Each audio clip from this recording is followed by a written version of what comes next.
Boa noite, pessoal. Vou fazer uma oração aqui para começar.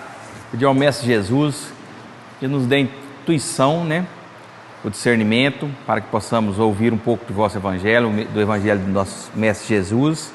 Pedir que nossos trabalhos, nossos estudos sejam coroados pelo Mestre, que assim seja.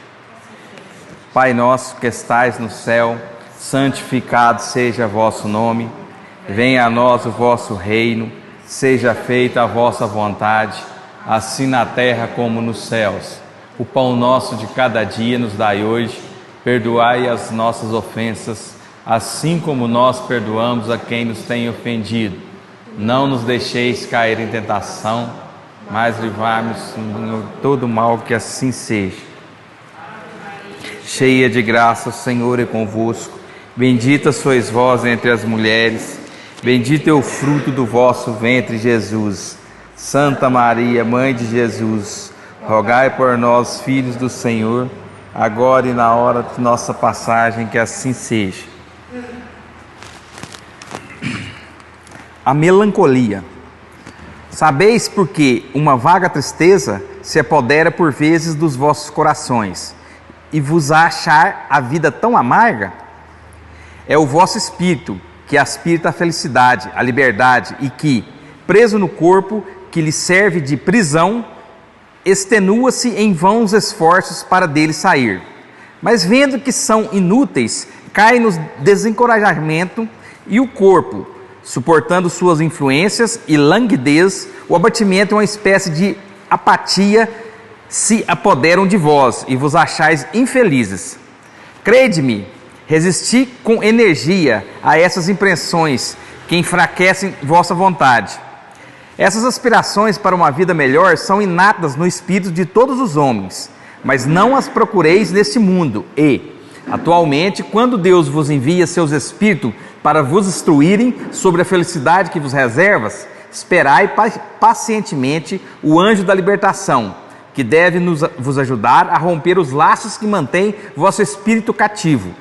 Lembrai-vos de que tendes a cumprir, durante vossa prova na terra, uma missão de que não suspeitais, seja-vos devotado à vossa família, seja cumprindo os vossos diversos deveres que Deus vos confiou.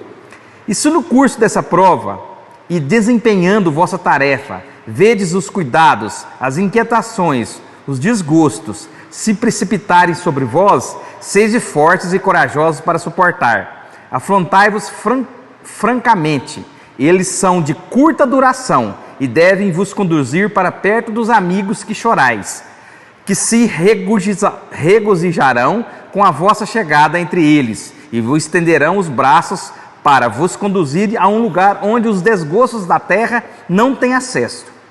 François de Genevin, Bordeaux, da França.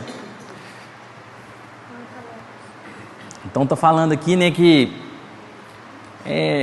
a felicidade, plena não é desse mundo, E a gente está aqui, vai ter provas, vai ter a dificuldade, mas que a gente tem que ser paciente, Ter fé, e é a fé que nos move, Fé, e ação, Fé e ação, e seguir, porque esse corpo que a gente vive, a gente encarnado, isso aqui é tipo uma prisão, Nós somos presos, momentaneamente, Mas é que quando a gente se libertar, a gente vai entender, E fico com você agora.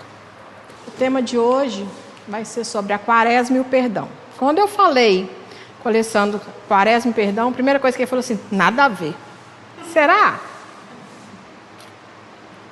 Nada a ver, gente? Não, nada a ver, mas depois eu entendi que você... Não, mas eu expliquei, Você falou assim, nada a ver. Aí depois você me explicou. Primeiro, o que é quaresma? Do que a gente aprende. Mas é isso mesmo. É o que a gente aprendeu lá na igreja católica, em qualquer igreja. Isso não vai mudar. O que é a quaresma?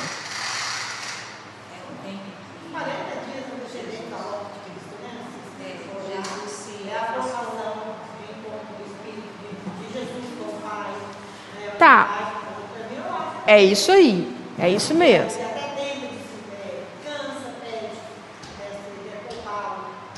Mas o que aconteceu com Jesus nesses 40 dias? Ele foi tentado, ele foi para o deserto e ele foi tentado. Os 40 dias, né? Então, será que a gente falar assim de quaresma? Eu vou voltar na semana passada. Eu falei assim, nós somos seguidores de Jesus, beleza? Por que Jesus veio? Jesus veio para passar as tentações no deserto? Jesus veio para sofrer, para morrer na cruz? Ele foi para isso? Para que Jesus veio? Não foi para nos ensinar que nós podemos ser como Ele? Não é isso? Então, esse período que ele passou no deserto, sofrendo as tentações, ele precisava passar por isso? O que ele quer dizer com isso para nós? Se eu estou sendo tentado, vocês também serão. Mas se eu conseguir, vocês também conseguem. Certo? E aí vem a pergunta primeiro, antes da gente entrar lá. Estamos preparados para abrir mão do mal que temos em nós? Aí vem um e fala assim, eu sou tão bonzinho, tão santinho, eu não faço mal, não? Todos nós temos um mal dentro de nós. Todo mundo tem, senão ninguém estava encarnado. Não existe ninguém encarnado que é como Jesus. Não existe. Hoje na Terra não existe, tá? Então, será que nós estamos preparados para abrir mão do mal que temos? E qual é o mal que eu tenho? Porque o mal que eu tenho, a gente justifica num monte de coisas. Pelo mal que existe em mim. Eu justifico quando eu falo mal de alguém. Ah, mas eu falei, mas... não aguentei, que a pessoa merecia, né? Foi só um comentário, eu justifiquei, né? Eu justifico o meu egoísmo o tempo todo, eu justifico o meu orgulho o tempo todo, e isso, gente, todo mundo tem, né? Tem gente que fala assim, eu tenho orgulho de ser humilde. Olha, o orgulho, a gente tem o orgulho o tempo todo. Quando eu falo mal de alguém, eu estou praticando, além da maledicência, o egoísmo e o orgulho. Eu estou batendo essa tecla porque depois eu vou falar sobre ela. E como eu lido com a mágoa? Será que ninguém tem mágoa dentro de si? Será que está todo mundo ileso da mágoa? Como que eu vou fazer para abrir mão disso aqui, dessas 4 coisinhas que eu falei, tem muito mais? Estou disposto a abrir mão desse mal que existe em mim? E a quaresma é esse período. Primeiro, antes de eu voltar na quaresma, não vou deixar vocês lerem não. Depois da quaresma vem o quê? Não, a Semana Santa, mas e o final da quaresma é o quê? A Páscoa. O que é a Páscoa? Ressurreição de Cristo, mas que significa também a nossa renovação. Não é isso? Então, é um período, olha como que é bonito esse período. É o período eu vou descobrir o mal que eu tenho em mim, vou tentar melhorar, porque a partir da Páscoa eu serei uma nova pessoa. É o meu renascimento em Cristo. O que é o meu renascimento em Cristo? É que eu estou disposta a viver como Jesus me ensinou. Não é isso? Então vamos lá.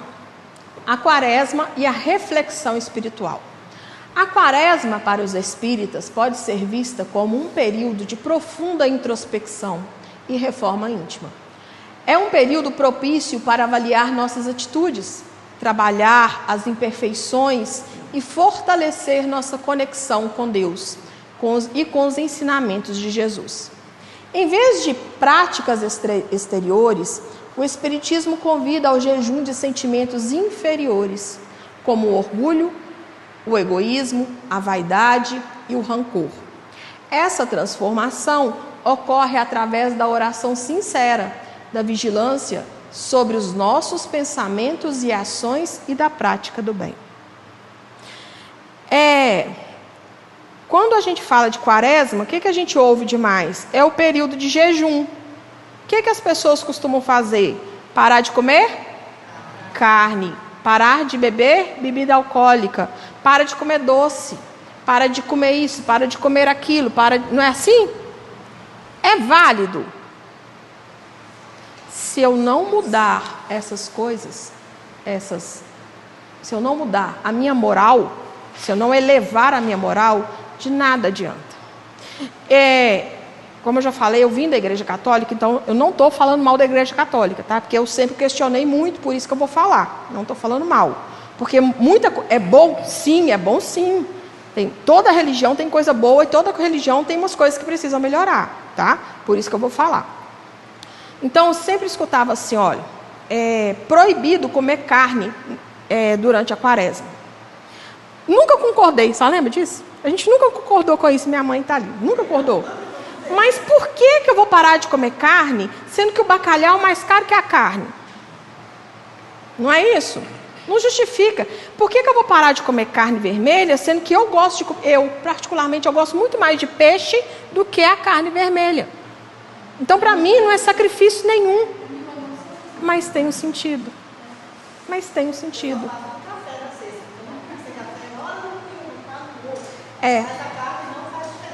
faz. Mas é isso aí. A carne... Alguém aqui é vegetariano? Meu também é. Você é. Você é. Tá. Certo. Mas só que todos nós devemos... É onde a gente deve chegar, tá? É onde a gente deve chegar. Por quê? Tem um sentido nesse não comer carne. Porque quando a gente come carne, nós nos transformamos em um cemitério vivo. A gente carrega um cemitério dentro da gente. O médium que consegue sentir cheiro, o que acontece? Ele sente cheiro mesmo de carne podre, de cadáver. Então, toda vez que a gente come carne, a gente está carregando cadáveres dentro de nós. E outra, como a nossa casa, o nosso mentor é Ramatiz, o que Ramatiz prega principalmente? Toda vez que eu como carne, eu estou comendo um irmão nosso. Porque, gente, o animal nada mais é que um espírito em evolução. Eu não estou ficando doido do que eu estou falando, tá? Todo animal um dia vai evoluir ao ponto de virar humano. Então, toda vez que eu mato um animal, eu estou comendo um irmão meu. Eu estou comendo um espírito em evolução. Deu para entender? Então, quando na quaresma eu deixo... E toda vez que a gente come carne, essa petrificação, que se torna podre dentro da gente, o nosso espírito se torna mais denso, mais pesado. E o que quando eu estou mais denso, mais pesado, o que eu atraio para perto de mim? Espíritos na mesma vibração. Espíritos mais densos e mais pesados. Por que nós espíritas, quando a gente vai trabalhar, principalmente em dia de trabalho, o que a gente coloca lá no grupo? Não coma carne. A gente, pelo menos 24 horas sem carne. Por quê? Porque aí a gente consegue conectar melhor com a espiritualidade superior e trabalhar. Porque se a gente se entope de carne, nossa vibração é densa, não consegue alcançar. Não consegue. Por isso, o não comer carne, agora para mim faz sentido. Nessa explicação.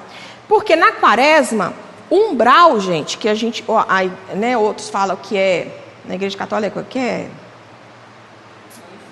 O inferno é o purgatório. Para nós a gente chama de umbral, mas é a mesma coisa. Os espíritos que estão lá, eles estão mais... eles são como se fosse... Eles têm mais liberdade para sair. E onde que eles vão procurar? Eles vão procurar os vícios. Então, quando a pessoa para de beber, ela não está conectando a espíritos que têm o vício da bebida. Quando ela para de comer carne, tem espírito que... carne é o quê? É ectoplasma, é energia para eles. Então, eles aproximam para alimentar dessa energia mesmo, de coisa podre mesmo. Eles querem isso. Isso para eles é bom. Então, a gente está carregando isso com a gente. Então, a gente não... Aí eu parei o chocolate, tem gente que para de comer doce. Por que parou de comer doce? Porque, de certa forma, açúcar faz mal. De certa forma, essa pessoa deve ser viciada em açúcar. É viciada no doce. E todo vício me leva à conexão inferior. Todo vício me leva a uma conexão inferior. Deu para entender?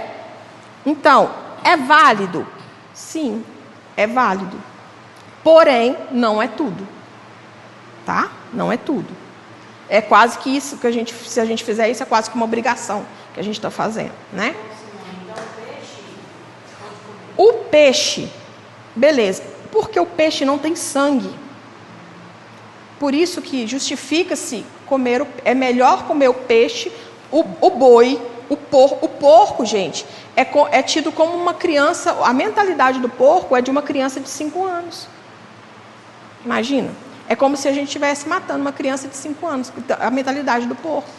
Quem aí gosta de cachorro? Peraí, não, ele não sofre.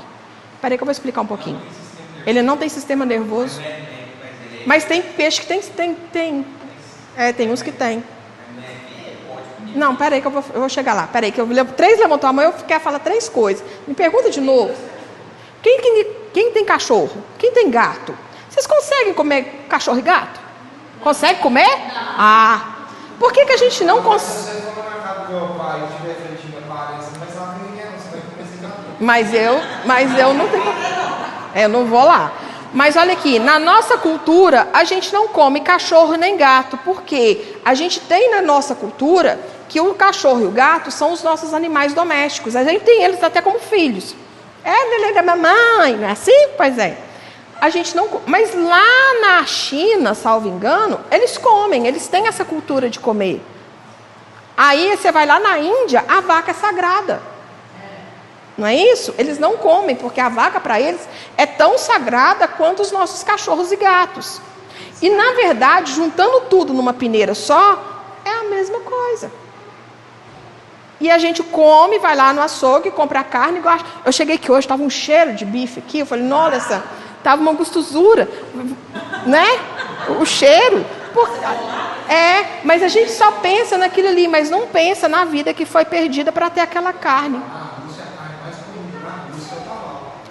Ou a gente não come cavalo. Então, segundo Ramatiz, estamos todos perdidos. Entendeu? Por quê? Porque nós estamos comendo irmãos. Não, eu sei, tu sabes, mas Ramatiz fala, né? Tem um livro dele que chama Fisiologia da Alma. Gente, é tapa na cara que a gente leva. A gente sai do livro depressivo.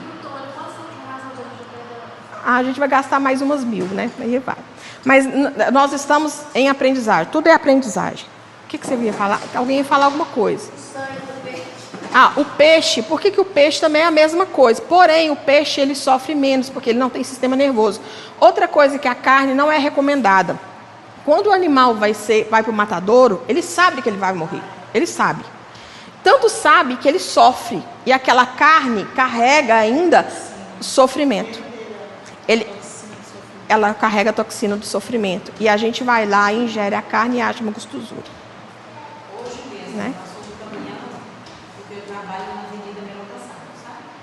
Aí passou um caminhão cheio de roupa. Nossa, eles choram. Eles sabem que eles vão morrer. Eles sabem que vão morrer. A galinha, né? A galinha, quando vai morrer, ela sabe, se a gente diz, né? Não sei, eu nunca matei, eu não tenho coragem de matar, mas eu como, ó, a hipocrisia. Que quando vai morrer, ela não para de sangrar, né? Ela não morre, né? Pois é. E assim, eles geram uma energia. Uma toxina. Eles geram uma energia de medo. E a gente vai e aí a gente conecta com quem? Com o plano inferior. Porque o plano superior não é que eles não querem conectar, a gente não consegue conectar. Por causa da nossa energia que fica densa. Tá? Mudei? Não, né? E aí? Essa imagem aqui é uma imagem artística, né? Que mostra a luta emocional da perda da esperança, mas também com um toque de resiliência, de aceitação. Essa imagem representa a destruição involuntária da esperança com um simbolismo poético e introspectivo. E nessa imagem, olha aqui, os galhos cheios de espinhos, né? Um espinheiro de sombra encravado em minha alma com um toque de introspecção e esperança. O que quer dizer isso? Por que eu coloquei isso aí? por causa do perdão. A melhor época que a gente tem para pensar um pouquinho na gente é nessa época da quaresma. Porque enquanto eu estou pensando em mim, eu estou me protegendo. É a vigilância dos pensamentos, a vigilância dos sentimentos. Quem que foi você antes que chegou? Falou assim, é difícil demais ficar vigiando que pensamento, sentimento, né? É dificílimo. Mas por que é difícil? Porque o mal ainda existe em mim. Porque a partir do momento que eu tiro esse mal, é natural. A coisa sai, flui naturalmente. Não é difícil mais. Por quê? Porque eu aprendi. Vai ser difícil até eu aprender. A partir do momento que eu aprender, se torna fácil. Sabe quando a gente começa, ali se tivesse que andar de bicicleta, a gente cai. Não é isso?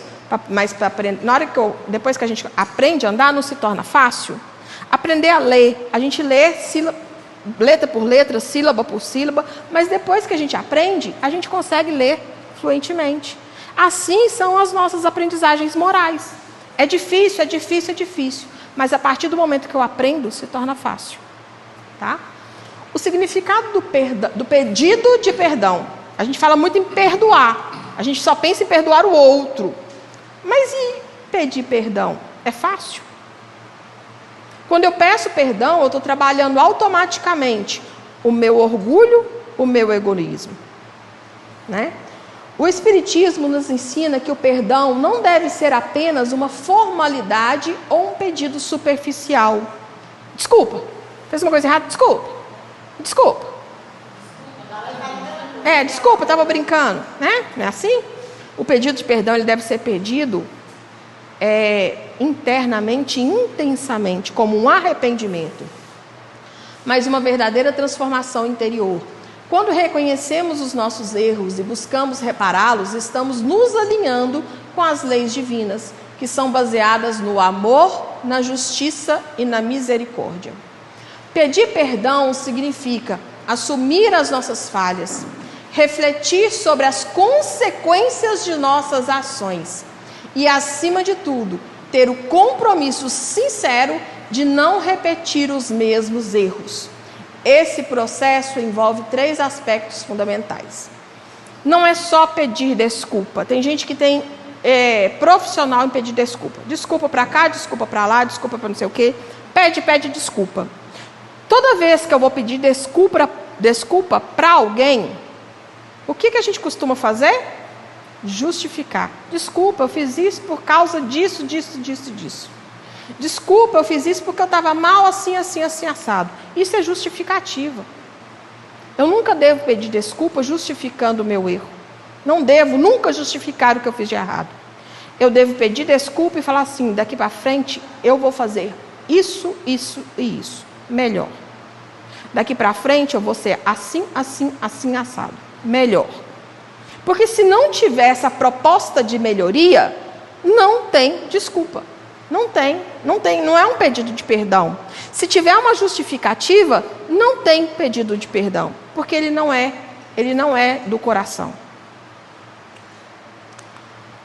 Reconhecimento do erro. Primeiro, para eu pedir perdão, eu tenho que reconhecer que eu errei. Peraí, voltei aqui. Eu quero falar outra coisa aqui. As consequências de nossas ações. A gente aprende no Espiritismo, principalmente, que tudo que eu faço tem uma ação e reação. Tudo que eu penso tem uma ação e reação. Tudo que eu sinto tem uma ação e reação. Tudo vai e volta o tempo todo. Então, se eu fiz alguma coisa errada, principalmente ao próximo, aquilo vai retornar para mim. E eu tirei essa palestra escutando a palestra do Tony, lá do Arcas, que a gente é membro de lá. O Tony falou uma coisa muito interessante. Cuidado com ficar pedindo desculpas. Porque se você pede desculpas demais, uma hora essa pessoa te abandona. Não é só relacionamento de casal, não, tá? É amizade ou qualquer tipo de relacionamento. Uma hora essa pessoa te vira as costas e te abandona. Ah, mas ela me ama. Justamente porque ela te ama. Porque o amor, ele não precisa ficar junto. Ele não precisa ficar levando tapa na cara toda hora. Amar pode ser à distância. Falei isso aqui semana passada, lembram?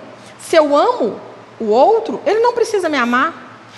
Eu sigo o Rossandro Kim, não sei como é que fala. Ele tem uma passagem dele perfeita, dele com a mãe dele. Ele queria que a mãe dele, me corrija, me completa se eu lembrar, se eu esquecer. Ele queria fazer uma coisa. E a mãe dele não deixava. A mãe dele era muito dura, muito firme com ele. E a mãe dele não deixou. Ele virou para a mãe dele e falou assim: mas eu não te amo mais. Ela olhou para ele e falou assim: não tem problema, eu não preciso do seu amor. Porque o meu amor já basta por nós dois. Então, uma mãe virar para um filho, porque o que é uma mãe? Sinceramente, se eu escutasse isso de um filho, dói demais. Escutar de um filho que eu não te amo mais. Lógico que ele falou isso da boca para fora, né? Mas essa resposta que ela deu para ele, o meu amor já basta por nós dois. E esse não que ela falou para ele, foi um não de amor. Porque não é um não que eu tenho que... Não é só porque eu amo que eu tenho que falar sim o tempo todo. Não é só porque eu amo que eu tenho que aceitar as desculpas o tempo todo. Seja de quem for. Porque se essas desculpas são recorrentes, significa que aquela pessoa não aprendeu com um não. Porque eu preciso me amar. A gente não fala lá, amar ao próximo como a si mesmo. Eu preciso me amar. É o ensinamento de Jesus. Então se fica desculpa, isso é para todo mundo. Uma hora eu vou ficar sozinha. Porque as pessoas vão cansar das minhas desculpas.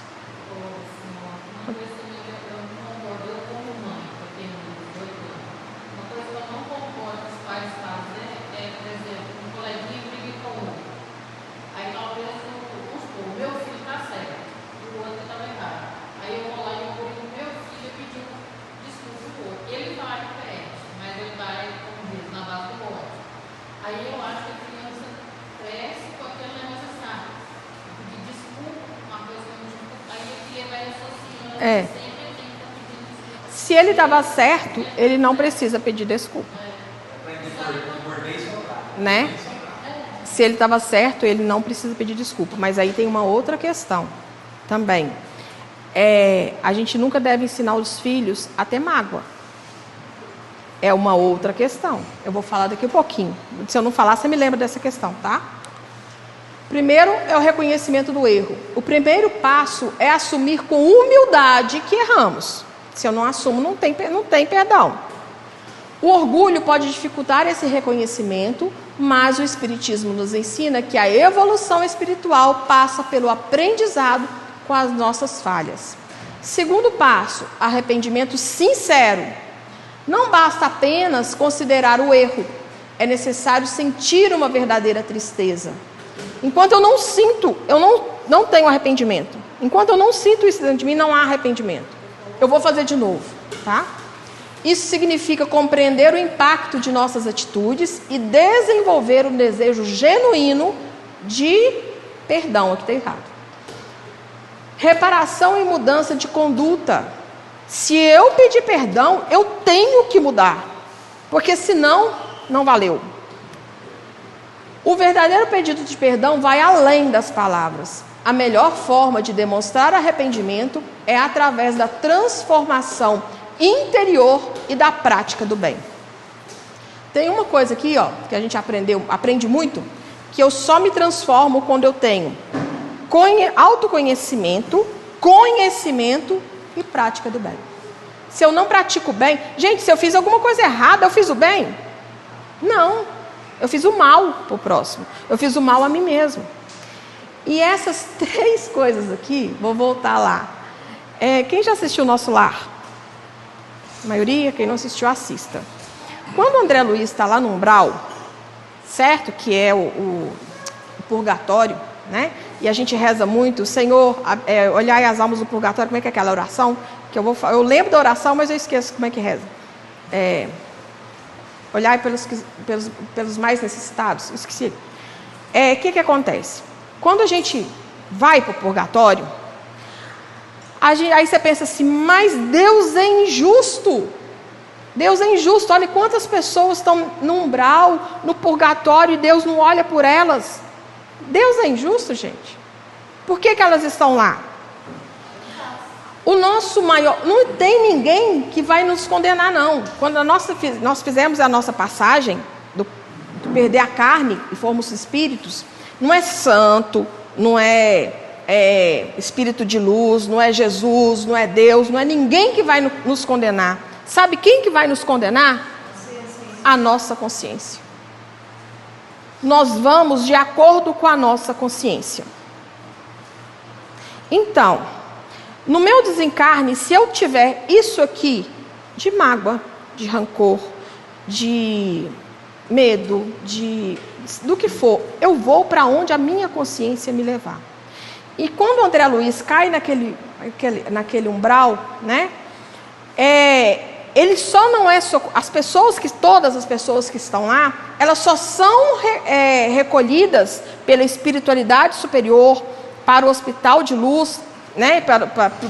Quando isso aqui acontece.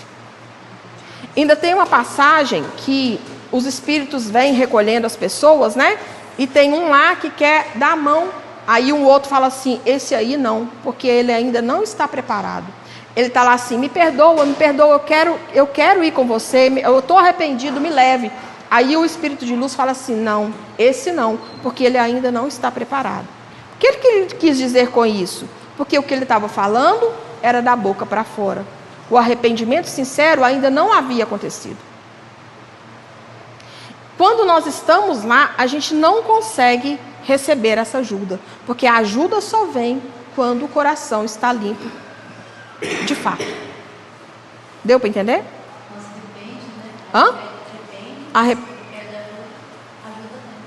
Mas o arrependimento sincero, né? Aqui, ó, arrependimento sincero. Se não houver arrependimento sincero, não resolve. É um papel que está lá. É um papel que está nele. Lá em cima dele. A quaresma como tempo de reflexão e transformação. Embora o Espiritismo não adote a quaresma como um ritual específico, esse período deve ser aproveitado como uma oportunidade para a renovação moral. Por que a gente fala que o Espiritismo não adota esse período? Esse período não é adotado no Espiritismo como um ritual específico. Ele não é um ritual religioso. Por quê? Porque a gente trabalha o tempo todo a reforma íntima. Toda palestra vai ser falada de reforma íntima. Tudo que a gente lê no Espiritismo trabalha a reforma íntima. Então, esse ritual nosso, ele é constante. Ele é o tempo todo, ele é integral, né?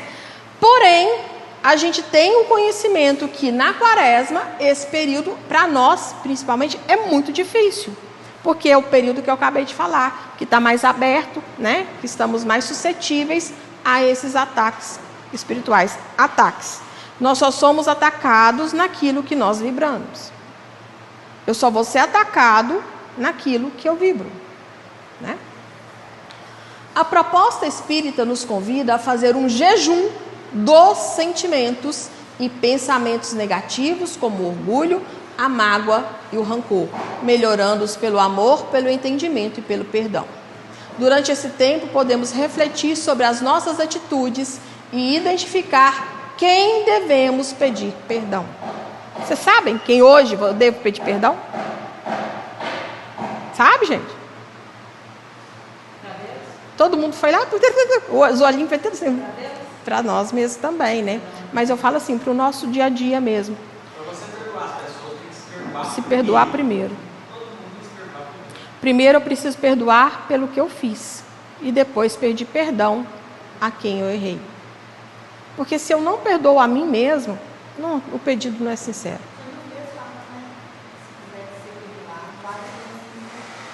Conciliar com o seu irmão. Isso aí. Isso.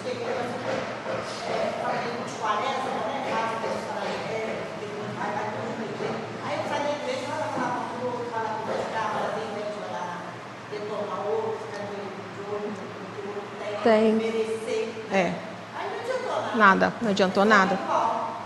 E ainda tem a passagem da Bíblia, né, que fala assim, perdoai 70 vezes 7, né? procurar reconciliar-se com aqueles que de alguma forma ferimos, seja com palavras, pensamentos e ações. Exercitar a indulgência, aprendendo a perdoar também aqueles que nos magoaram. E aí é que está. Por que é tão difícil perdoar? Aí lembrei que eu ia te falar. Por que é tão difícil perdoar? Primeiro, porque você fica lembrando. Mas olha como que é fácil, sabe? Não ter que perdoar. Já pensou não ter que perdoar ninguém? De não? Eu posso não ter que perdoar ninguém. Sabe por quê? Porque eu não preciso me magoar. Se eu não me magoo, eu não tenho que perdoar. Fácil? Não. É facinho. É só não magoar. Tá vendo? A pessoa é muito magoada. Hã? Quando a pessoa magoa. Magoa à toa. Tem gente, é isso aí, tem gente que se magoa à toa.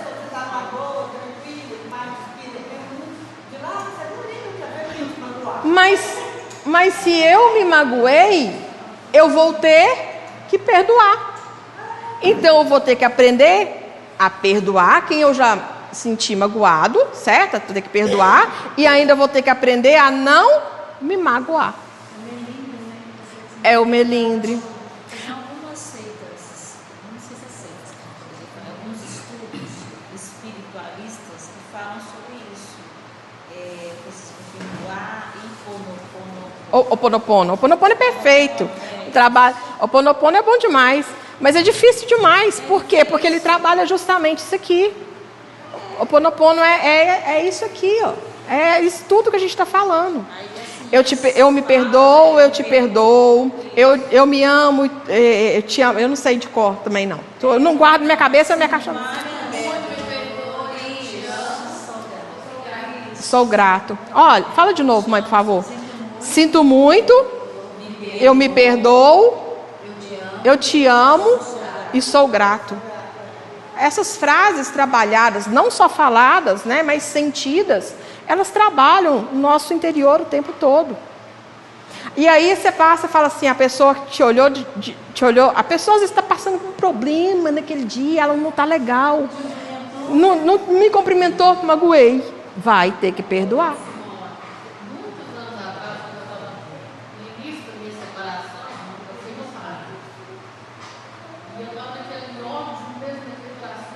Vai ter que perdoar. Aí o pastor perguntava e falou assim, a partir de hoje você vai rezar seu ex-marido. Eu falei, por quê? Mas você está mandando embora. Ele falou, não, você vai rezar, vai daqui uns anos você vai entender.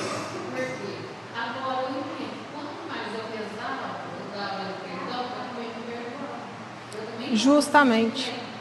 Quando você reza, o que é a oração? A oração é emitir vibrações para aquela pessoa, né? Emitir uma energia positiva para aquela pessoa. Você acha que assim, você falar, uma coisa que não deu certo, assim, que não é para acontecer. E se você numa parada dessa, você vai cortar casado, não. Eu tenho certeza. Vocês uniram para todo mundo que tem relações de família aqui. Não é à toa, não é à toa. Se não resolver, vai cortar de novo. Quando volta marido, vai com mulher, mulher de novo, mulher de novo, não dá certo, aí vem a barriga, como filho. E aí é o último. Aí você vai ter que amar. Pois é, aí é que tá. Eu quero falar isso aí que você falou.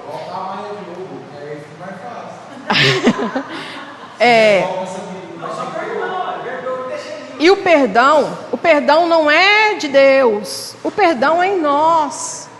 O perdão não é eu ir lá, eu vou falar de novo, a minha base é católica, gente, desculpa, não estou falando mal, mas outra coisa que eu não... Sou eu, porque é uma coisa que eu nunca aceitei. E isso a gente vê direto, principalmente em cidade pequena aqui, né? A gente vê direto. Eu vou lá na igreja e vou confessar os meus pecados. Vou rezar não sei quantas Ave Maria, quantos Pai Nosso, Salve Rainha. O padre vai falar que eu estou perdoada. Eu vou rezar 20 Ave Maria, 20 Pai Nosso. Não odeio a pessoa, eu recebo. Mas eu estou perdoada. Outro dia o Alessandro me passou uma... Eu não vi, graças a Deus, porque a gente até baixa a vibração. que passa por um portal não sei aonde, lá em Roma, e está perdoado de todos os pecados. A pessoa, então, mudou da água para o vinho. Sabe? Até acredito. Isso, que ela foi lá, confessou, e ela está realmente disposta a mudar. Mas não é assim que as coisas funcionam. A maioria não é. A maioria não é. Aí ela vai lá, confessa. Eu não confesso. Quem tem que me perdoar sou eu e Deus. Ele sabe do meu. Isso. Mas aí... Ela vou lá contar para uma outra pessoa que talvez tenha um Deus mais ao meu, ou que não está lá. Qual a finalidade de ser representante fiel de Deus? Representante fiel de Deus é um negócio muito difícil. Né? Aí ela fala assim, eu te perdoo. Justamente. Quem tem que me perdoar sou eu e a pessoa que eu ofendi. Nem ela. Para eu ser perdoado. Nem ela. Nem ela. Eu ofendi. Ela tem que para que eu não carregue o peso. Ela tem que torcer, rezar comigo. Mas aí é que tá. Quando eu peço perdão, aí a pessoa fala assim, eu não te perdoo. Mas eu pedi perdão de coração, eu mudei, eu estou perdoada. Ela não me perdoou, problema dela. O problema é dela. E aí eu magoei porque ela não perdoou. Vai ter que perdoar de novo. Vai ter que perdoar aquela pessoa. A situação inverte. A próxima semana eu vou falar sobre cordões energéticos, tá? Essa ligação que a gente vai criando com as pessoas. Mais alguma coisa? O pedido de perdão e a lei de causa e efeito. Segundo a doutrina espírita, ninguém sofre injustamente. Ninguém é vítima. Não existe vítima. Ai, mas eu estou sofrendo tanto. Ah, gente, escutei isso hoje, 7 horas da manhã. Eu estou sofrendo tanto. Eu sou tão injustiçada. Aquela pessoa fez aquilo comigo, mas eu não mereço. Será? Será? Ninguém sofre injustamente. Ninguém. Nesse planeta Terra, não existe vítima. Pode perguntar o que vocês quiserem perguntar. Não existe vítima. Se eu estou passando o que eu estou passando, eu fiz por onde merecer. Quer fazer alguma pergunta nisso que eu falei? Está pesado. Mas aí, eu também não posso me sentir culpado, carregar essa culpa que eu estou merecendo, que eu estou passando. Eu preciso trabalhar em mim a resiliência, a aceitação. Aceitar o que eu sou, aceitar o que eu estou passando, da melhor forma possível, trabalhando em mim a minha moral. Tá? Nossos erros geram consequências, por isso que ninguém sofre, ninguém é vítima. Porque se eu não errei nessa vida, eu já errei com aquela pessoa em outra vida. É o que o Alessandro falou. Ninguém está junto por acaso. Nenhum de nós estamos aqui, nós já nos encontramos. Já nos encontramos. Já fizemos muita cagada. Por isso que a gente está aqui hoje, junto.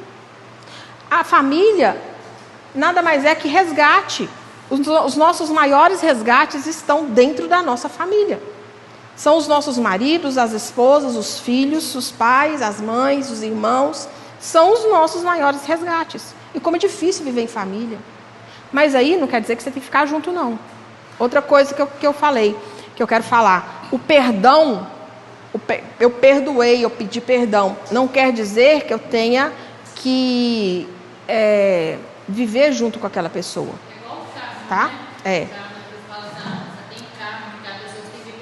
Não é isso não. Não é isso não. Se eu tô com aquela pessoa, igual a gente sabe, casamentos principalmente, vou falar de marido e mulher, não tem que viver junto não, tá? O perdão, perdoou, beleza. Vê que vai melhorar, ótimo, vai melhorar. Mas eu perdoei e o outro não quer mudar, foi o que eu falei no início. Então é melhor, eu amo aquela pessoa, mas eu vivo longe dela. Porque isso, caso de violência, né? Isso não é legal não, tá? Não é obrigado não. Mas mas o que acontece? Eu vou voltar com ela de novo. Porque vai ser dado mais uma chance para ela. tá? E perdoar não é esquecer. O que é perdoar? Quando que eu sei que eu perdoei? Quando eu lembro sem sentir dor. Porque a nossa memória não apaga, não. Mas eu sei que eu perdoei quando eu lembro do fato, ou lembro da pessoa, ou lembro do que for, sem sentir dor. Aí eu perdoei. Sem ódio, sem raiva, né? E quanto mais eu desejar o mal para aquela pessoa, o ódio, pior as coisas, mais complicada a situação vai ficando. Não é. Esquecer, ninguém vai esquecer, né? Ao pedirmos perdão, buscamos corrigir nossas falhas e estamos interrompendo o ciclo de sofrimento e construindo um futuro mais harmonioso.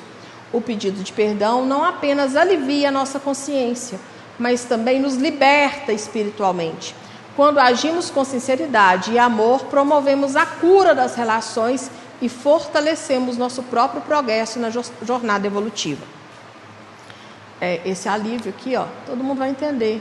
Quando a gente perdoa e é perdoado. Sabe, qualquer briga que a gente tem com a pessoa que a gente ama, quando a gente reconcilia, não é tão bom? É isso, esse alívio que a gente tem que sentir quando a gente pede perdão. Quando a gente, né? Conclusão. Na visão espírita, a quaresma pode ser um tempo simbólico para olhar para dentro de nós, reconhecer as nossas falhas e buscar a reconciliação com o próximo e conosco mesmo. O pedido de perdão, quando verdadeiro, não só nos aproxima da paz interior e da caridade ensinados por Jesus. Que possamos aproveitar esse período para praticar o perdão, tanto ao pedir quanto ao concedê-lo, e assim caminhar com mais leveza e serenidade em nossa jornada. Pode ir lá dar paz.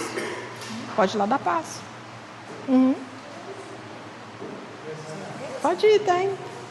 Vai bater na porta lá, certeza. E a minha desconfiança? Para eu melhorar, eu tenho que confiar nas pessoas. É fácil confiar? A gente desconfia de Deus e o mundo. É preciso, porque quando eu tenho desconfiança, quando eu desconfio das pessoas, eu carrego em mim o medo, a inveja e a maledicência. Eu tenho que aprender a confiar nas pessoas. Não basta ser uma pessoa boa, é preciso fazer o bem ao próximo. Não faço nada não, mas eu sou uma pessoa boa.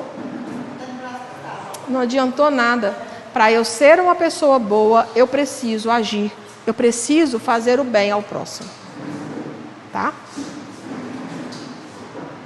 E aí, estamos prontos para perdoar?